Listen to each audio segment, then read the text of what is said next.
Patalged ni Attorney Juan Alfonso Jose, Provincial Legal Counsel ti probinsya nga sumurot itilintag dagiti joyride driver ditoy Ilocos Norte.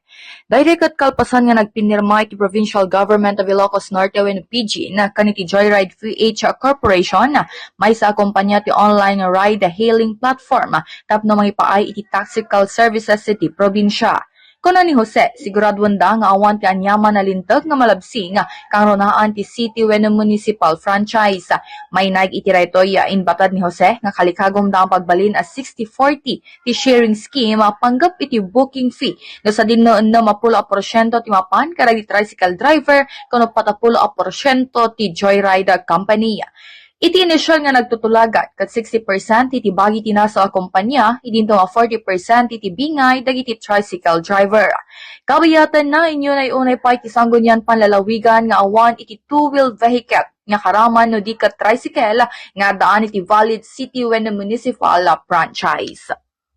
There will be a measure to limit the bookings. For instance, if you're in Lawag, you can only book rides from and to Lawag.